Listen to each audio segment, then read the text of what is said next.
Hey guys, welcome back to Tyson Calisthenics. So as we've all been stuck at home for a few days now, and it's looking like we're going to be stuck for even longer, potentially without access to gyms or other training facilities, I thought I'd share some movements that I've learned in my calisthenics journey. As a beginner, these movements I always share with my clients as the first few milestones in their training journey.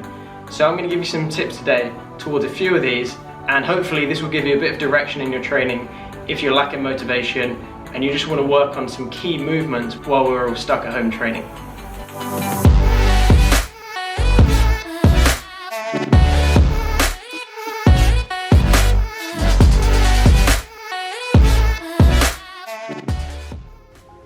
Cool, so the first movement I'm going to show you guys is a frog stand.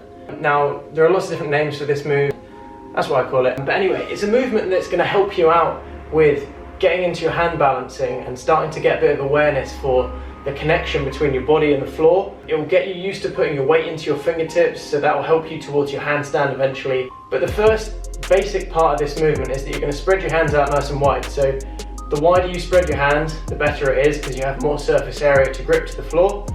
You're then going to put your elbows right into the inside of your knees like this. You place your hands on the floor, about shoulder width apart, and you're going to slowly kick up until your balance point is just on your hand. Now as you're falling forwards, you want to press into your fingertips. As you're falling back, press into the palms of your hands, and we're trying to stay as balanced as you can in that position. So some variations of this movement, you can try going from here, kicking one leg out to the side if you want to make it a little bit more advanced, putting all your weight onto one leg, shifting your weight around and extending that leg out straight. It's a really nice one. You can transition from there to the other side, do the same movement, and then slowly bring it back up. After practicing that for a few weeks, you guys are going to get a really good awareness of that balance point on your hands. Biggest problem people face is they can't get up into the balance point, so they just start trying to kick up and they're not going hard enough. If you claw your hands into the floor, pressing your fingertips pretty tight, as you lift your hips up off the ground and get all of your center of gravity over your fingertips, you'll find that balance point eventually. So your elbows above your wrist like this, a nice stacked line. If you're feeling a little bit scared that you might land on your face when you're trying to learn this movement, then grab a cushion, put it in front of your face, and then when you're practicing this move, you can have that in there, and that'll give you a bit more confidence. So the next movement we're going to go into links quite nicely from the crow stand. That's going to be a headstand movement.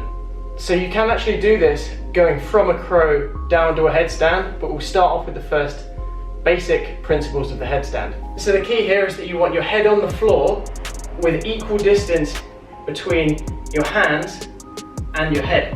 I'm going to try and get my head down onto the floor about here, my hands either side.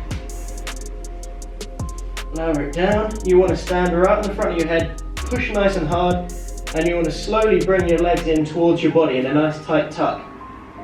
From there, push your weight into your hands and try and lift your feet slowly up off the floor until you can get to that tuck position here. So from that tuck position, there are a few little variations you can try.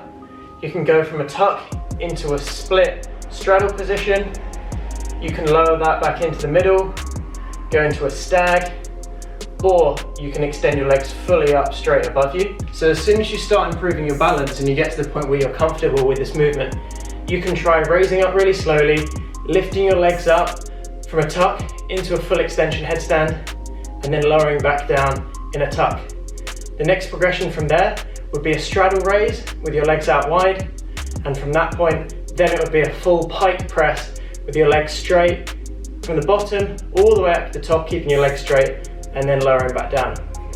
And I found that from trying these raises from a headstand position really helped my handstand. And the reason it helped my handstand presses is because it builds up that strength in your posterior chain. So your lower back, down through your glutes, are going to be activated when you're lifting up your legs, keeping nice and tight through your core. Bringing a straight leg up and back down is going to really help out with that movement. So you can put these two movements together. You can lower from a frog stand down into a headstand and then back up to a frog. So even with these two movements alone, there's loads and loads of practice you guys can be doing to get started in improving your hand balancing skills, your wrist strength, and your core strength as you're practicing those raises and the headstands. So the next movement we're going to go for is an L-sit. Now this is one of the fundamentals of calisthenics training. You're bringing together strength in your arms, your core, and your lower body. It's also going to test your mobility as well. So to practice an L-sit, the best way to start is in a seated position on the ground with your hands spread out by your side. From there, what you want to try is just gently lifting your body off the ground with a few little movements like that to get used to holding your weight off the floor. So keep your shoulders down with your arms straight and you're trying to lift your body up. So the biggest problem a lot of people face when they're trying to do an L-sit is that their hamstring mobility is pretty poor. So they struggle to get their legs out straight in front of them. Now the more you practice these L-sits, your hamstrings are going to get a little bit more flexible and you're going to increase the functional strength in your lower abs and your hip flexors. It's going to help you overpower those tight hamstrings, but stretching your hamstrings is definitely a good idea as well alongside this movement. So we're going to extend your legs out straight and start off lifting your legs up above you like that. If that's too hard for you, you can try a tucked version, raising your knees towards your chest and holding it for a few seconds. Now the more you practice this movement, you are going to build up strength in your core to be able to get your legs out straight in front of you. But if your hamstrings are particularly tight, you can elevate your arms as you're pressing your body up in the air. So I'm going to use these parallettes now because they'll help me get my body up in the air and then I'll be able to hold that full L-sit out in front of me. So by using parallettes you get a little bit more space below you to lift yourself up. Always try and keep your arms straight when you're going for the L-sit and extend your legs out as far as you can in front of you. I find if this one's really tough to start with, then start in a tuck position when you're tucking here and eventually over time extend one leg out and then both legs will come. So if you don't have any parallettes to use to elevate your body while you're doing the L-sit, a really good thing to try is using some books or anything else you can put all your weight into.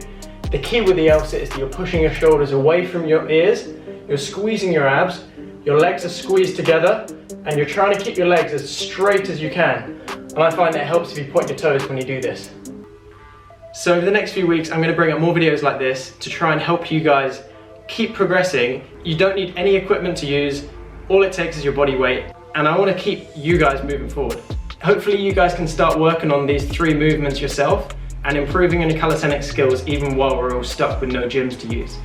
If you want specific advice on any other movements, hit up my Instagram, that's Connor Tyson PT. So if this video was helpful for you guys today, make sure you like the video and let me know in the comments what you want to see next. I've got a few other tutorials up on this channel now that will help you with other aspects of your calisthenics training. So if you're stuck for some home workouts or you need a bit more advice, head to Tyson Calisthenics and see what else you can find there. Thanks for tuning in again today and I'll catch you all in the next video.